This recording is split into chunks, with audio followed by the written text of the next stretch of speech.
दोस्तों, मौसम ने करवट बदली है। गर्मी का मौसम है। केवल मौसम में ही गर्मी नहीं, समाज के और राजनीति के जीवन में भी गर्माहट फैली हुई है। राजनीति में अगर हम देखें, हाल ही में जो वक्त का कानून अभी उम्मीद के तौर पे मंजूर भी हुआ है दोनों संसद के दोनों भवन में, उसके साथ साथ भारत में, पूरे भारतवर्ष में महाबोधि विहार आंदोलन जो है, उस विहार को मुक्त करे और बौद्ध के कब्जे में दे, इस आंदोलन को पूरे देश में एक तरह से लहर के जैसा आंदोलन हुआ है। तो यह सामाजिक राजनीतिक स्थिति, मौसम की गर्माहट, उसके साथ साथ अभी 14 अप्रैल जो कि डॉक्टर बाबा साहब अम्बेडकर की 132वीं जयंती भी मनाने जा रहा है पूरा विश्व। हमारे आज के अतिथि हैं माननीय एडवोकेट डॉक्टर सुरेश मानेसर जी, आपका स्वागत है। जी सर, पहली बार ऐसा हुआ है कि पूरे देश में महाबोधि विहार का आंदोलन इस तरह से चल पड़ा है कि मानो देश के 15% जो अनुसूचित जाति के लोग हैं वो मानो बौद्ध हो गए हैं।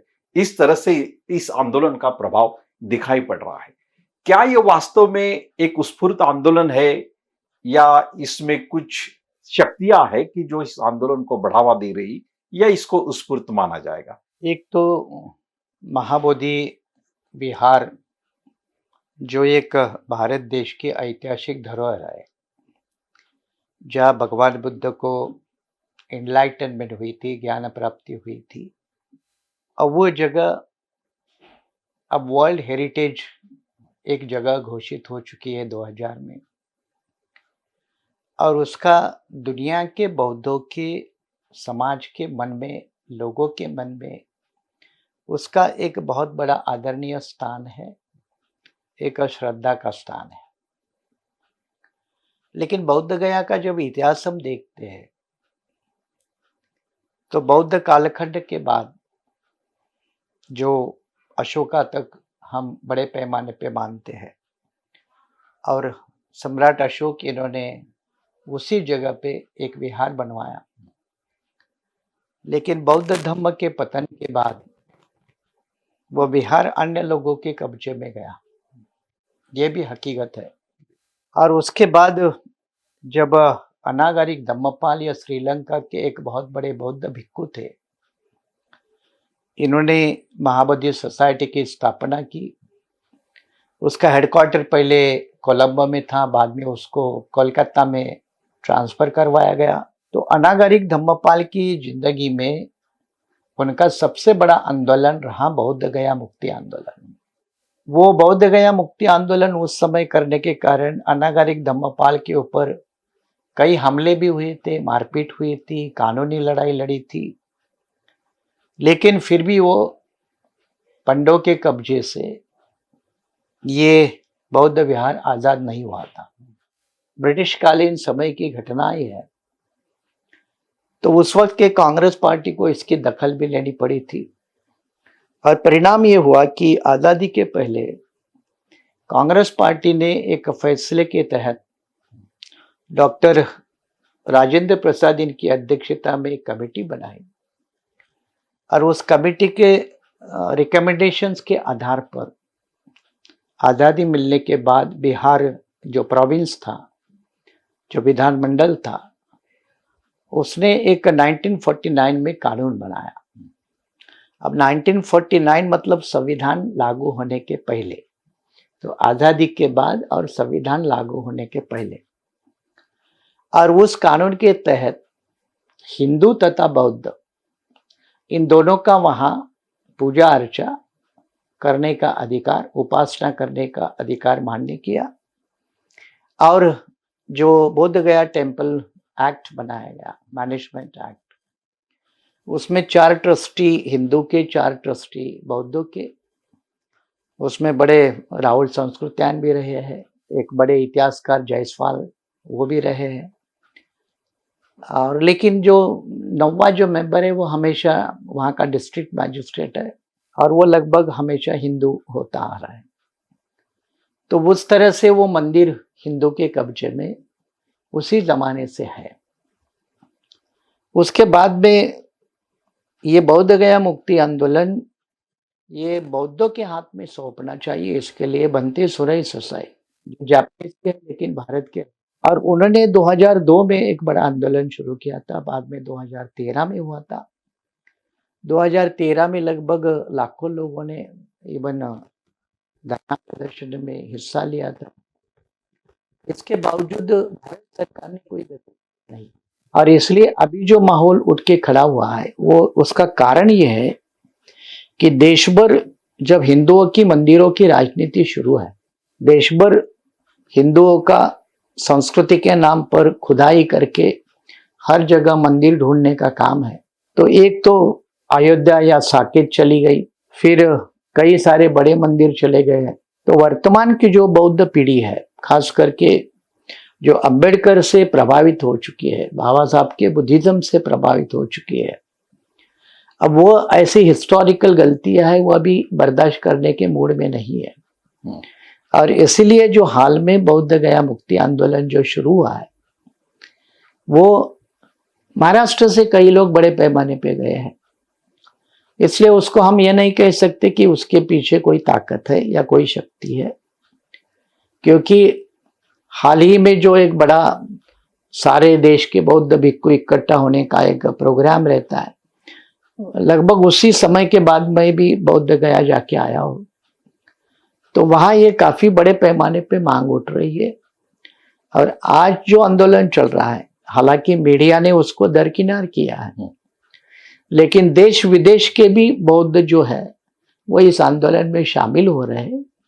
और इसीलिए ये बौद्धों की जायज मांग को लेकर ये एक रिवाइवल का एक आंदोलन, पुनर्जीवन का आंदोलन।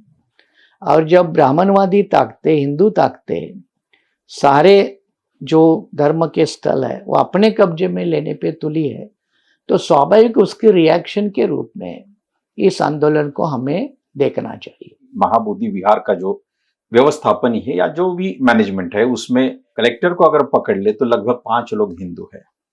उसी के साथ साथ देश में जिस समय ये आंदोलन चल रहा है, उसी समय देश के संसद में वक्फ का एक बिल आया और वो कानून के रूप में आज आ भी गया है। लेकिन उसमें एक मुस्लिम पर्सनल जो लॉ बोर्ड है उनका, वक्फ बोर्ड जो है, तो उसमें भी अभी 2 लोग जो है गैर मुस्लिम हो गए।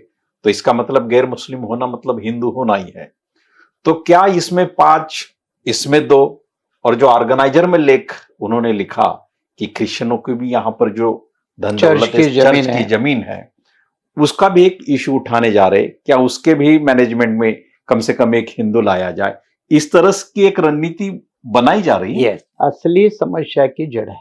बीजेपी संघ परिवार देश का हिंदूकरण करने जा रही है, ये अभी बताने को किसी भविष्यवेत्ता की जरूरत नहीं है।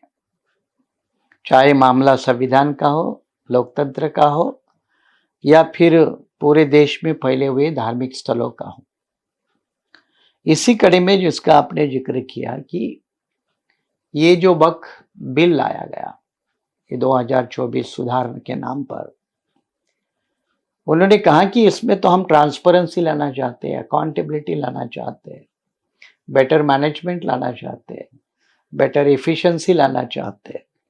ये ऊपर से तो कहा, और इसीलिए देश भर मुसलमानों का इसका एहसास हुआ। मुसलमान ही नहीं तो और जो रैशनल थिंकिंग लोग हैं उनके मन में भी ये एहसास हुआ। इसलिए हम लोगों ने भी बीबीए के नाम से, भारतीय बहुजन अलायंस और all India Muslim personal law board के माध्यम से देश भर 4 बड़े सेमिनार कॉन्फ्रेंसेस करके इसका विरोध भी किया। हालांकि पार्लियामेंट में भी विरोध हुआ, जेपीसी में विरोध हुआ, लेकिन जेपीसी में किस तरह से बहुमत के आधार पर बुलडोज किया गया, वही तरीका लगभग पार्लियामेंट में था। और पार्लियामेंट में ये बिल पास होने के बाद अब ये राष्ट्रपति की मंजूरी मिल गई, लागू भी हुआ। अब सवाल ये है कि सरकार आखिर चाहती क्या है, क्योंकि ये वक्फ नाम का जो कंसेप्ट है वो एक वेलफेयर कंसेप्ट है, एक पायस है, एक पवित्र भावना से दिया हुआ एक कमजोर या पीड़ित तबके के उत्थान के लिए डोनेशन है, प्रॉपर्टी है, ये वक्फ कंसेप्ट है। अब मुझे पहले बताओ कि पहला जो वक्फ एक्ट था, ये वक्फ एक्ट के मुताबिक है, ये कोई मुस्लिम समाज ने कानून नहीं बनाया, ये अंग्रेजों के जमाने का कानून है, आज़ादी के बाद लगातार चलता गया और अभी इन्होंने सुधार के नाम पे कुछ परिवर्तन लाए। अब पहली बात, पहले कानून में कोई भी आदमी वक्फ कर सकता था, जरूरी नहीं वो मुस्लिम हो। अब इस नए कानून में वो मुस्लिम ही होना चाहिए। क्या गरीब किसी वंचित तबके के लिए, शोषित तबके के लिए कोई भी दान देता है तो उसमें बुराई क्या थी? तो ये कौन सा सुधार है भाई? मतलब अभी सिर्फ वक्फ कौन करेगा? तो मुसलमान करेगा। जैसा कि ये वक्फ की पूरा मामला है वो सिर्फ मुसलमानों के लिए है। हालांकि मुसलमान वो चैरिटी के नाम पे वो प्रॉपर्टी या उससे जो भी साधन खड़े होते वो किसी भी गरीब तबके के लिए लगा सकता है, जरूरी नहीं कि मुस्लिम के लिए लगाए। लेकिन मुस्लिम में एक अलग कंसेप्ट होने के कारण उसको मुस्लिमों तक सीमित रखा गया। लेकिन डोनेट तो कोई भी कर सकता है, वक्त तो कोई भी कर सकता था ना। अभी इन्होंने कहा नहीं नहीं, मुसलमान ही वक्त करेगा। अब मुसलमान ही वक्त करेगा तो कौन सा मुसलमान करेगा? तो जो मुसलमान इस्लाम को प्रैक्टिस करता है कम से कम 5 साल, वही डोनेट करेगा। अब ये तय कौन करेगा कि मैं कितने साल से 5 वक्त का नमाजी हूं, इस्लाम को फॉलो करता हूं? तो ये भी एक धार्मिक जो आजादी संविधान की है, कई धारा में 25, 26, 29, इसका क्लियर कट उल्लंघन है, इसलिए इसको अदालत में चैलेंज तो मिल गया है। वो कानून में जाने के बजाय मैं आपको यही पूछना चाहता हूं, कल राहुल गांधी ने भी गुजरात में कहा कि संविधान की जो भावना या संविधान का जो है कि सभी धर्मों का जो सद्भावनापूर्ण या उनका अधिकार जो है, रिलीजियस अधिकार जो है, तो उसका सम्मान, तो ये फंडामेंटल राइट्स के खिलाफ वो बताया जाता है। लेकिन क्या आपको, चाहे सर्वोच्च न्यायालय हो या कोई घटनापीठ भी बने, तो क्या ये उम्मीद है कि अगर जब इकोनॉमिकल क्राइटेरिया के ऊपर रिजर्वेशन जब आ गई, जो कि संविधान फंडामेंटल के खिलाफ ही है, संविधान की भावनाओं के खिलाफ, ऐसा मानते हैं बहुत सारे लोग, लेकिन अदालत ने तो फैसला दिया, तो क्या इस क्राइटेरिया पे ये वक्फ का कानून जो है, वो उम्मीद का जो कानून है, यह टिक पाएगा? 2-3 बातें हैं। जैसे आपने कहा कि कानून में हम डिटेल नहीं जा रहे हैं, मकसद क्या है, सरकार की मंशा क्या है? और मंशा ये है मुस्लिम समाज के स्वाभिमान को, अलग अस्तित्व को ठेस पहुंचाना, नंबर 1। नंबर 2, वक्त पे नाम पे जितनी भी देश में मालमत्ता है, खास करके लैंड, उसको सरकार को कब्जा करना है, ताकि उसका इस्तेमाल सरकार के जो दोस्त है, चाहे वो इंडस्ट्रियलिस्ट हो चाहे और कोई हो, उनको देने के काम आएगी। तो वो जमीन की भी बड़ी नजर है। और तीसरी, ट्रांसपेरेंसी और अकाउंटेबिलिटी के नाम पे उसमें हस्तक्षेप है। तो ये 3 बातें बड़ी है इसके मकसद के पीछे। सरकार की नीति क्या है, तो ये है। अब रहा कि एक तो इस नीति के कारण धार्मिक स्वातंत्र्य का उल्लंघन तो होता है। अब जिसका हम जिक्र कर रहे थे कि अब मुस्लिमों के बाद ऑर्गेनाइजर का लेख, अब ऑर्गेनाइजर ये आरएसएस का मुखपत्र है। अगर वो कहता है कि देश के क्रिश्चियनों के चर्चेस है, गिरजाघर है, उनके पास भी बहुत बड़ी जमीन है, मतलब उसमें भी दखल अंदाजी देना शुरू किया। तो एक तो बौद्ध कालखंड में जो बौद्धों का था वो लगभग गायब हो गया। अब मुस्लिमों के कालखंड का जो भी बना 800-900 साल के उनके राज में, उसको गायब करना है। अब तीसरा नंबर फिर क्रिश्चियनों का है। सिखों को हाथ लगाना मुश्किल है, क्योंकि सिख एक जगह पे बड़ी संख्या में है, खास करके पंजाब में, वहाँ हिंदू माइनॉरिटी में है।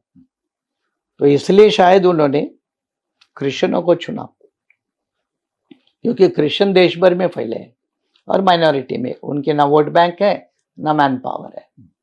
और इसीलिए जो मकसद ये है कि कुछ लोग जो प्राइवेटली पब्लिकली कहते हैं कि ये देश हिंदू का है और ये हिंदू के मतों के आधार पर चलना चाहिए, बहुमतों का आदर करना चाहिए, यही बात तो इलाहाबाद हाई कोर्ट के जो जज थे शेखर यादव, यादव इन्होंने वीएचपी के प्रोग्राम में कही ना। हालांकि उनके ऊपर कोई बड़ी कार्रवाई अभी तक नहीं हुई है, ना कांग्रेस ने भी उसके पीछे बड़ा जोर लगाया है। तो ये हिंदू का देश है, तो हमें लगभग सभी जगह इंटरवेंशन होना चाहिए, हमारा हस्तक्षेप होना चाहिए, हमारी निगरानी होनी चाहिए। हम तय करेंगे क्या सही और गलत। ये जो वर्तमान सरकार में एक अहम पैदा हुआ है, एक घमंड पैदा हुआ है, इसका ये परिणाम है। रहा कानूनी मामला, जब ये अदालत में जाएगा सुप्रीम कोर्ट में, तो सुप्रीम कोर्ट फैसले किस तरह से देती है वो हर एक अलग अलग सामने क्या आता है मामला, उसके ऊपर निर्भर करता है। जैसे अयोध्या मामले में मुसलमानों ने थोड़ी हमको 5 एकड़ दे दो जमीन मांगी थी क्या, फिर भी उनको मिल गई। अयोध्या में भाई यहाँ मंदिर था, उसको तोड़कर मस्जिद बनाया, ये भी कोई साबित नहीं हुआ था। दूसरी बात, इसके साथ साथ एक नया कानून है अपने देश में, जो है प्लेसेस ऑफ वर्शिप एक्ट 1993, मतलब धर्मस्थल कानून, जो आजादी के समय में जैसे थे वैसे बरकरार रहना चाहिए। जब ये पार्लियामेंट का कानून है, तो 2022 में सुप्रीम कोर्ट ने उसका इंटरप्रिटेशन देखते वक्त ये अपना दिया स्पष्टीकरण कि सर्वे करने में क्या दिक्कत है, और इसमें ही जस्टिस चंद्रचूड़ रहे, और वहां से सर्वे शुरू हुआ। अब सर्वे के नाम पे फिर पूजा अर्चा शुरू हुई। तो ये जो places of worship act of 1993 है, उसको भी लगभग दरकिनार किया जा रहा है। अब ये 1993 का एक्ट है, वो कहते हैं 47 के, इसलिए बौद्ध गया उसमें नहीं आएगा, क्योंकि बौद्ध गया 1949 का है, ये एक्ट 49 का है। और इसीलिए जब बौद्धों का जो भी कल्चरल सांस्कृतिक जो विरासत है, उसको लगभग दफन किया सरकार ने। मैं नहीं कहूँगा, ब्राह्मणवादी ताकतों ने कहूँगा, हिंदूवादी शक्तियों ने कहूँगा, यही दिशा को आगे बढ़ाने में आपका वक्फ बिल है। अब जो नया मामला है वो क्रिश्चियनों का है, हो सकता है इसको आगे बढ़ाकर सीए और एनआरसी के माध्यम से मुस्लिम, ट्राइबल और इनको आगे बढ़ाया जाएगा। और ये देश किस तरह से हिंदू धारणा से चलना चाहिए, हिंदू व्यापकता कैसी होनी चाहिए, ये रणनीति के तहत सरकार काम कर रही है। हालांकि जवाब में जो बातें आई है, तो उससे मैं थोड़ा सा एक सवाल करना चाहता हूं कि 1993 में जो कानून बना, तब तो नरसिंह राव की सरकार थी, और नरसिंह राव के सरकार के चलते हुए ही यह मस्जिद भी गिरी, जो अयोध्या बाबरी मस्जिद भी गिरी। तो क्या नरसिंह राव के सरकार ने जो कानून बनाया था वर्शिप एक्ट, और उसमें एक्सेप्शन भी कर दिया था अयोध्या को, क्या नरसिंह राव या उस मंत्रिमंडल के मन में यही बात थी कि इसको इस तरह से हैंडल की? जो कांग्रेस के लिए परेशानीदायक है, क्योंकि 1949 में वहां जब मूर्तियां रखी तब भी कांग्रेस की सरकार, नेहरू की सरकार थी, कोई कार्रवाई नहीं हुई। बाद में शिलान्यास हुआ तब भी उनकी सरकार है, दरवाजे खोले तब भी कांग्रेस की सरकार है, बाबरी मस्जिद गिरी तब भी, केंद्र में तो कांग्रेस की सरकार है, राज्य में तो बीजेपी की थी। और बाबरी मस्जिद गिरने के बाद 3 बीजेपी सरकारें गिराई कांग्रेस ने, 3 राज्यों की, मध्य प्रदेश, कर्नाटका वगैरह। उसके पहले अकेले उत्तर प्रदेश की कल्याण सिंह की सरकार अगर बर्खास्त कर देते, इमरजेंसी लगाते, सेंट्रल रूल लगाते, तो बाबरी मस्जिद शहीद नहीं होती। Very simple. तो कांग्रेस में इसका बड़ा रोल है। रही फिर जो 1993 एक्ट है, उसमें ये बाबरी मस्जिद अयोध्या, इसको छोड़कर बाकी स्थलों के लिए ये कानून बना। अब वो भी एग्जम्पशन क्यों दिया, क्योंकि 1947 में इसका भी पोजीशन मेंटेन करना चाहिए था। तब भी मुसलमान इस बात को नहीं समझ सके, उसका जो, लेकिन तब तक बाबरी मस्जिद का भी लगभग पतन हुआ था, इसलिए मुसलमानों ने उसको ज्यादा गंभीरता से नहीं लिया होगा। लेकिन कांग्रेस वहां भी एक कमजोर पार्टी की तरह, मतलब आधी अधूरी संघीय इस तरह की स्लीपर सेल को हाँ लेकर। स्लीपर सेल करके वो उस तरह भी काम आती है। बिल्कुल। अभी जब ये मामला, अभी जैसे वक्फ बिल लागू हो गया और 16 तारीख को सुनवाई है। सुप्रीम कोर्ट ने तारीख तो तय की है 16 तारीख को, हालांकि कुछ ज्यादा नहीं होगा क्योंकि पहली डेट को नॉर्मली कोर्ट नोटिस इशू करता है और रिप्लाई फाइल करने के लिए दूसरी साइड को अपनी दरखास्त रखने के लिए समय देता है, तो ज़्यादा कुछ नहीं होगा। स्टे वगैरह तो मिलने का कोई सवाल ही नहीं आता। लेकिन अगर ईमानदारी से जजेस लोग कानूनी तौर पर अगर इस मामले को हैंडल करें तो मुझे लगता है कि फैसला अलग आ सकता है। बिल्कुल।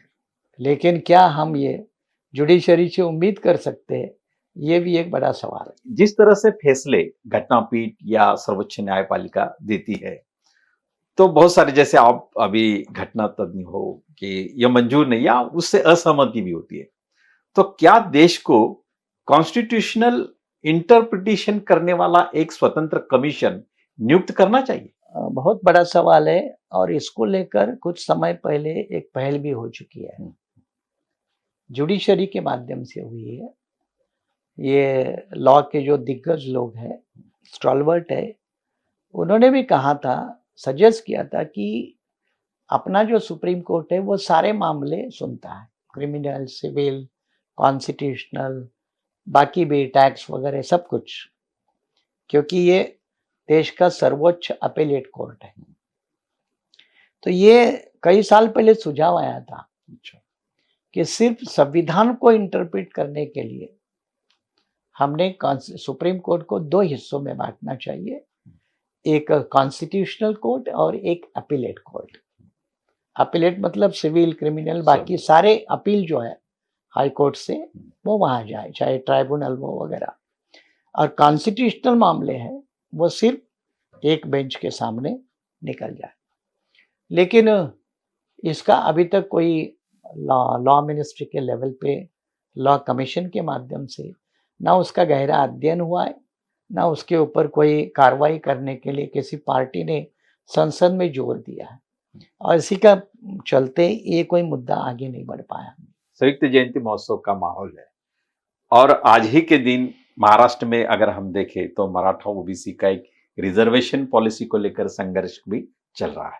ऐसे वक्त में जो महाराष्ट्र को फुले शाह अम्बेडकर का एक राज्य, विचारों का राज्य कहा जाता है, तो महाराष्ट्र के स्त्रियों के लिए जो स्कूल है वो सबसे पहले देश में या महाराष्ट्र में जो बनाई वो पहले प्रताप सिंह राजा ने बनाई, ऐसा उनका कहना है, जो कि वो फुले का श्रेय उससे छीनते हैं।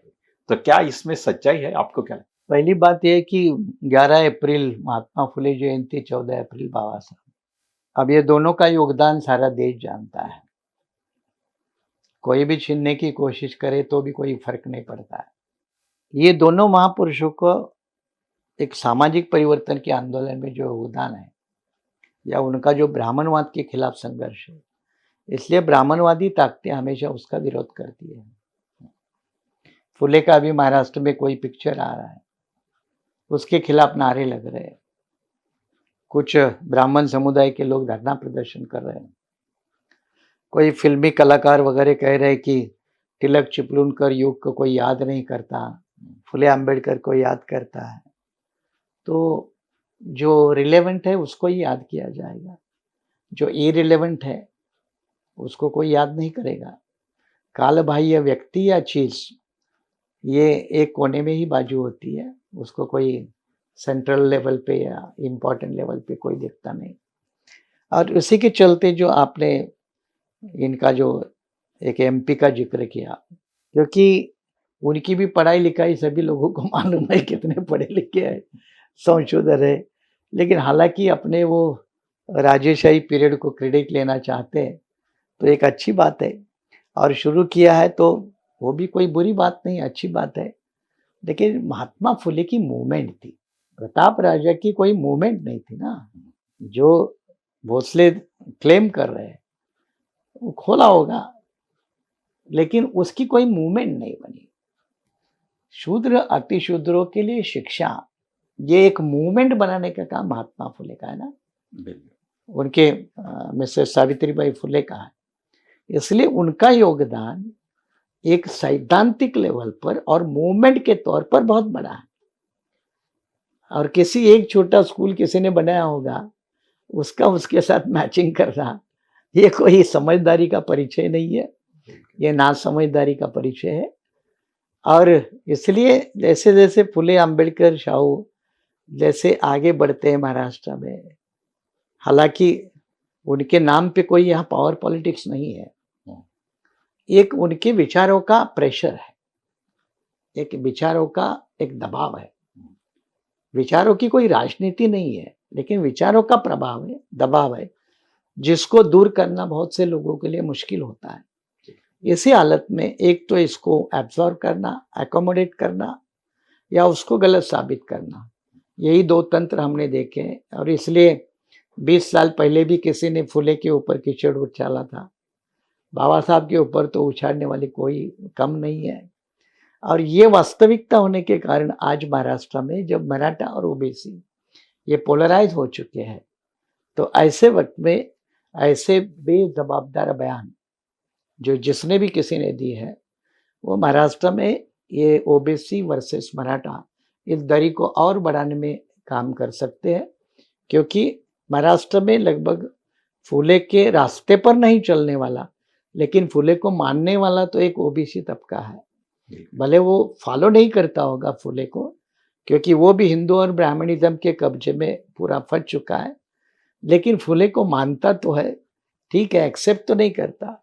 तो इस हालात में ऐसे स्टेटमेंट करना, ये महात्मा फुले जी का महत्व कम करना एक तरफ है, और ओबीसी मराठाओं की दरी महाराष्ट्र में जो है वो बढ़ाने वाली बात है, जो बीजेपी चाहती है, ताकि बीजेपी हर तरह का पोलराइजेशन, हिंदू मुसलमान, हिंदू आदिवासी, हिंदू ओबीसी, ये सारा पोलराइजेशन का मामला, ये बीजेपी संघ परिवार का खेल है।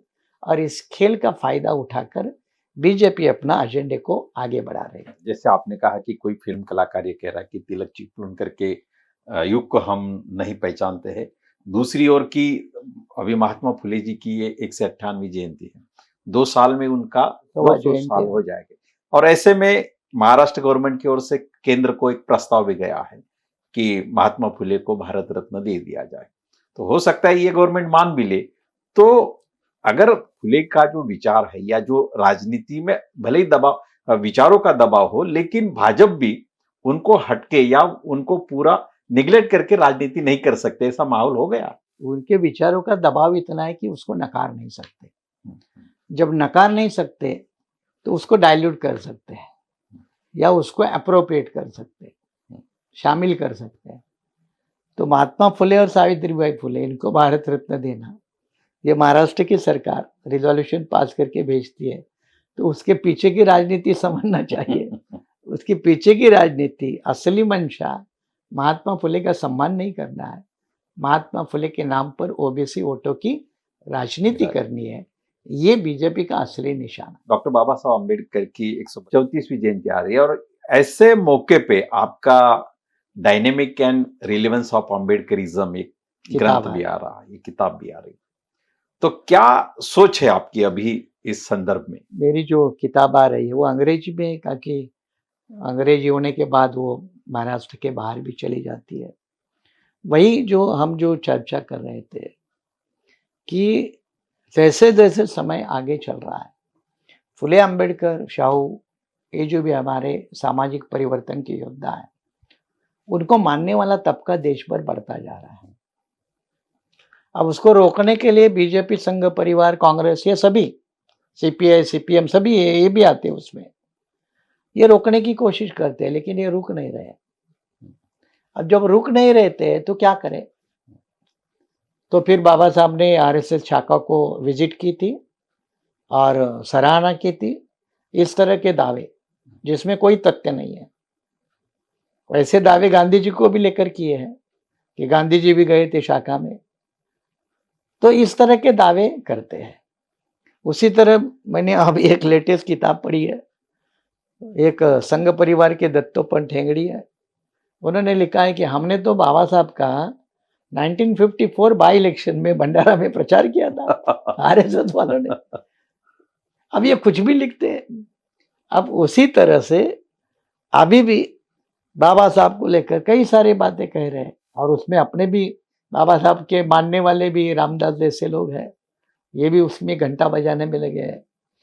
तो ये बाबा साहब का जो रैडिकल डिस्कोर्स है ब्राह्मणवाद के खिलाफ वाला, उसको डाइल्यूट करना, उसको कम असरदार करना, और इसलिए बाबा साहब को एक्सेप्ट करना, यही नीति फुले को भी लेकर है। तो इससे आने वाली यंग पीढ़ी अवेयर होनी चाहिए। ब्राह्मणवाद के हथकंडे, शिकंजे जो है, उससे उन्होंने समझने की जरूरत है, और यही मकसद है वो किताब का।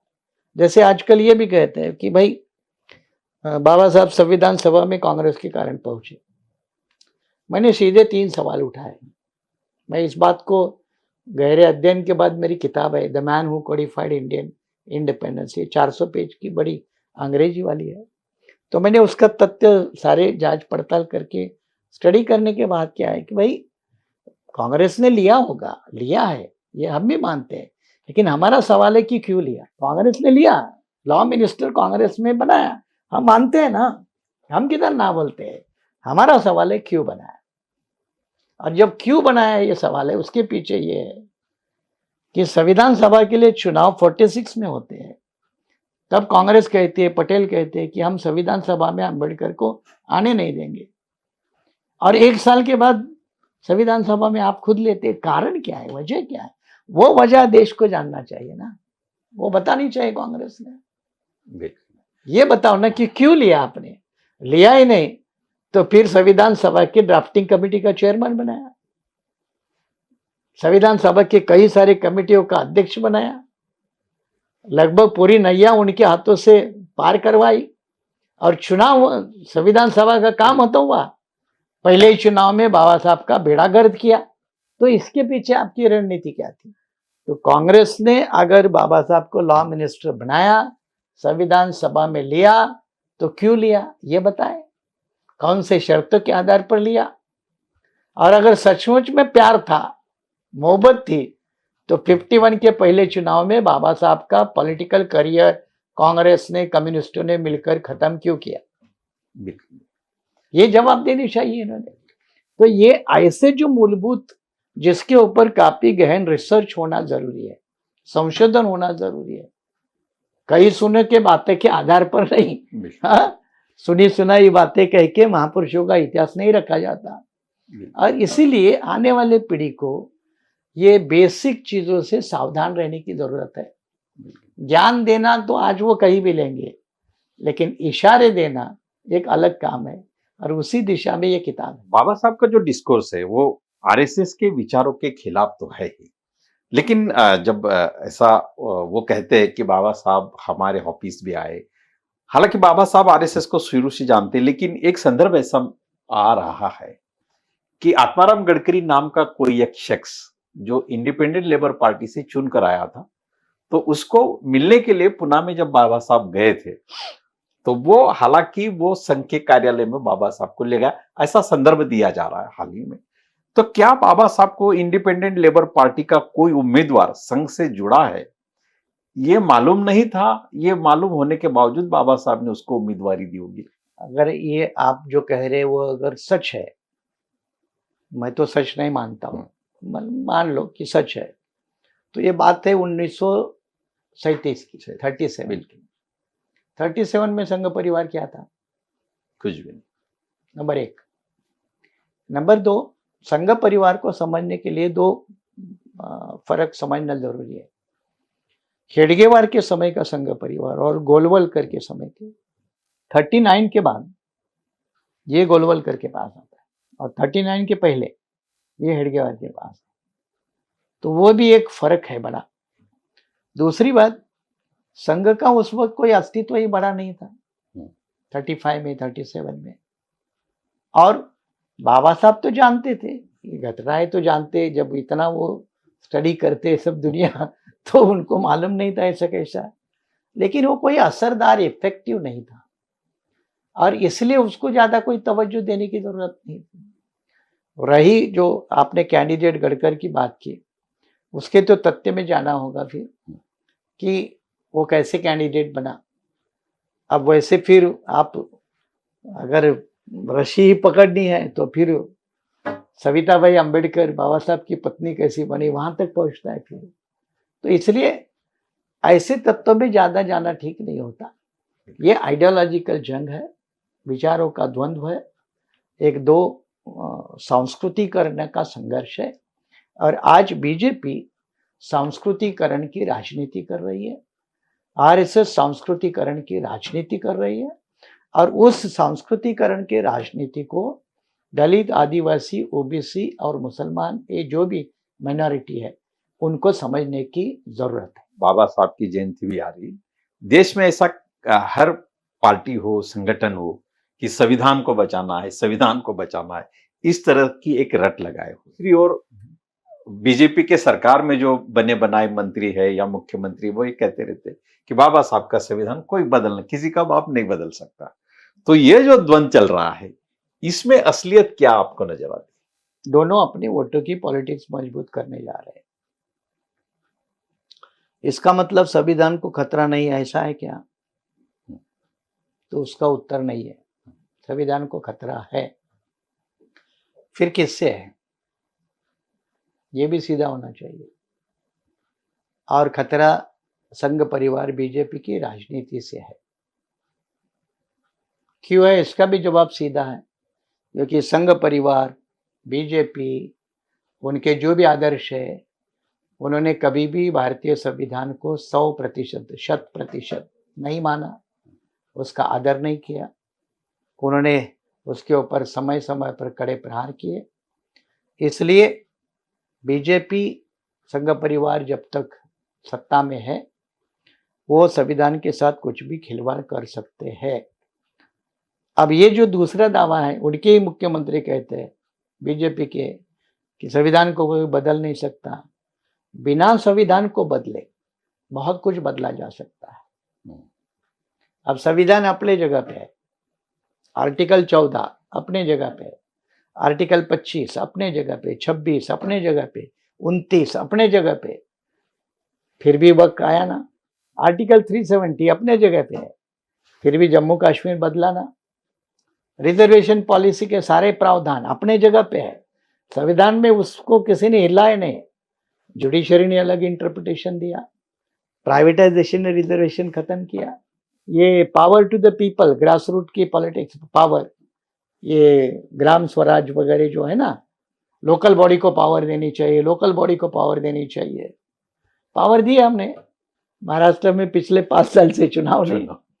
तो संविधान के प्रावधान अपने जगह पे रहेंगे और एक्शन जो है वो अलग होगी, वो संविधान के खिलाफ होगी, विपरीत होगी। इसको कहते हैं इनडायरेक्ट अमेंडमेंट। ये डायरेक्ट अमेंडमेंट नहीं है, और इसलिए ध्यान में नहीं आता। जैसे आज सोशलिज्म शब्द है संविधान में, लेकिन वास्तविक अर्थनीति कैपिटलिज्म के रास्ते पे है। तो सोशलिज्म शब्द बरकरार है, सेकुलरिज्म शब्द संविधान में बरकरार है, लेकिन हिंदू राष्ट्र की खुलीपन से बात हो रही है, सरकार के बैठे हुए लोगों के माध्यम से। तो संविधान को तो हाथ नहीं लगाएंगे। बिना हाथ लगाए संविधान की हत्या करना बीजेपी आरएसएस जानती है। और इस मामले में एक बात है कि अपने भी जो बंदे हैं फुले अंबेडकर को मानने वाले कि संविधान बचाओ, संविधान बचाओ, कौन बचाएगा?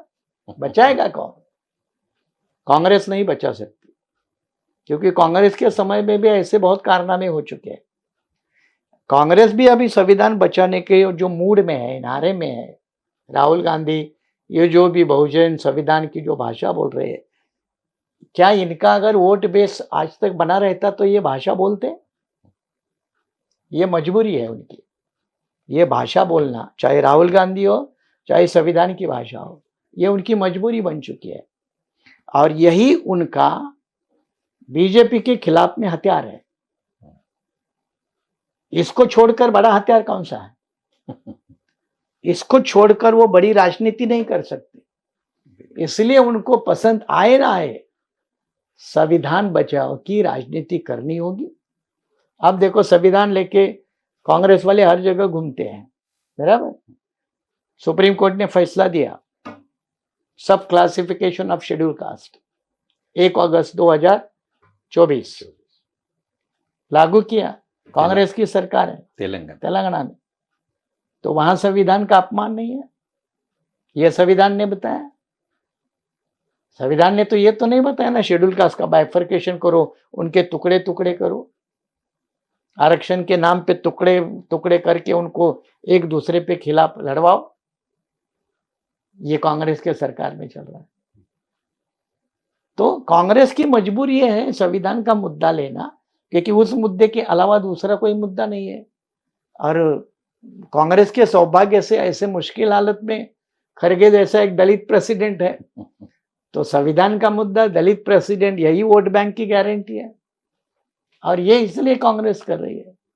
लेकिन कांग्रेस सत्ता की राजनीति कर सकती है, फुले अंबेडकर की विचारों की नहीं। ये बहुजन समाज के लोगों को समझना चाहिए।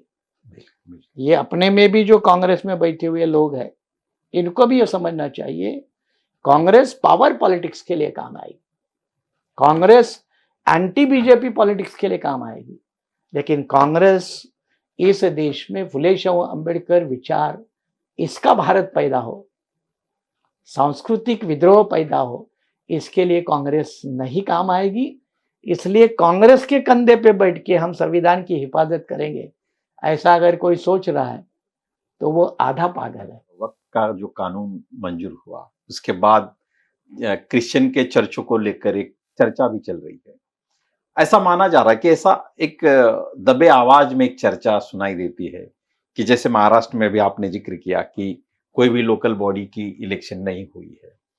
तो ये सब चलते हुए जब वक्त कानून पास हुआ तो सरकार को ऐसा लगने लगा कि अब हमारी ताकत बढ़ गई और हो सकता है आने वाले दिनों में लगभग 1929 तक वन नेशन वन इलेक्शन का भी कानून हो जाएगा और वहां से संविधान को कहीं ना कहीं ज्यादा शिकस्त मिलेगी, ऐसा एक दबी आवाज में कहा जा रहा है। क्या इसमें तथ्य लगता है आपको? हमने एक्सेप्ट करना चाहिए कि जिस तरह से बीजेपी को पार्लियामेंट के अंदर और कई राज्यों में समर्थन है, उसके चलते बीजेपी कुछ भी कर सकती है, इसको हमने मानना चाहिए। नंबर 1।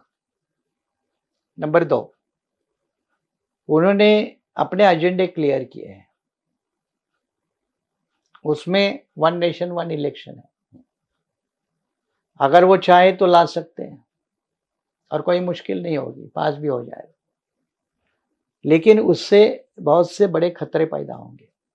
जैसे गवर्नर का खेल बीजेपी ने अभी खेलना शुरू किया था, यही खेल कांग्रेस के गवर्नर ने भी खेला। मतलब दोनों हमाम में दोनों हैं, कोई दूध का धुला नहीं है।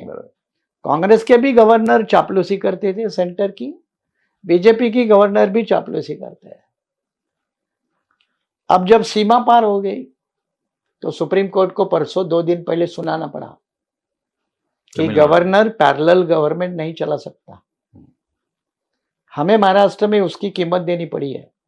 भगत सिंह कोश्यारी नाम का उत्तराखंड का पूर्व मुख्यमंत्री यहाँ का गवर्नर था।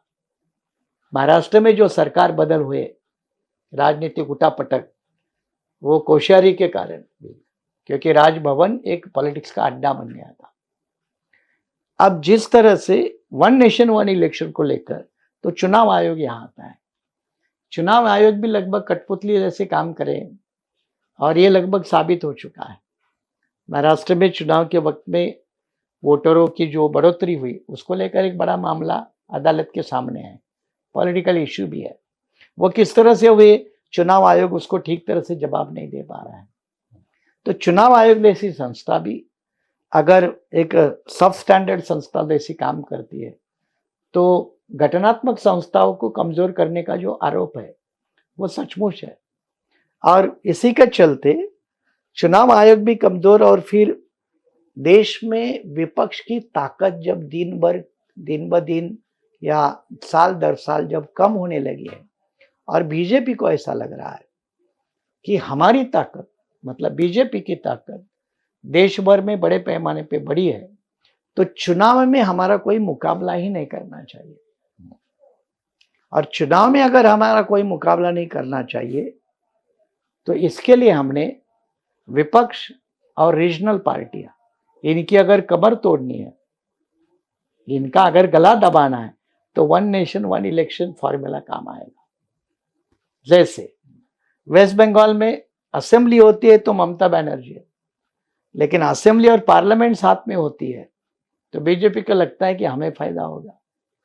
तमिलनाडु में बीजेपी घुस नहीं पा रही है, वहां डीएमके है, तो बीजेपी को लगता है कि अगर पार्लियामेंट और असेंबली साथ में हुई तो हमें फायदा मिलेगा।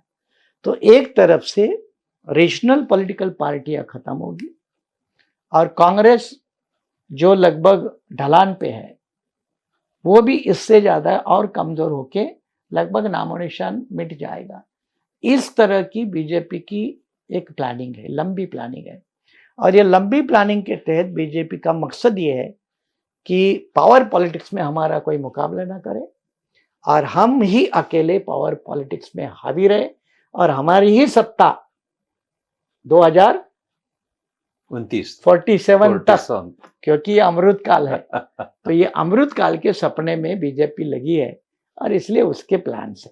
बिल्कुल। महात्मा फुले जयंती, डॉक्टर बाबा साहब अम्बेडकर जयंती के मौके पर फुले अम्बेडकरवादी जनता ने या लोगों ने या संगठना होगी या राजनीतिक दल होगी, जो भी होगी, समाज होगा, इन सब ने क्या पहल करनी चाहिए इस संदर्भ?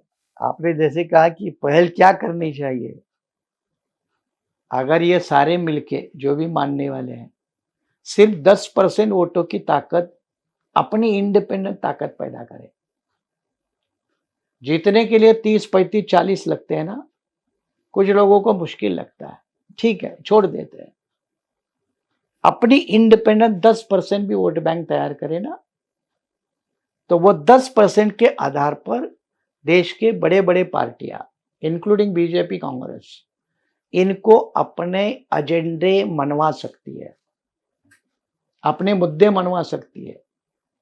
बिहार में 10% वोट बैंक पैदा करे, आपका मामला हल हो जाएगा।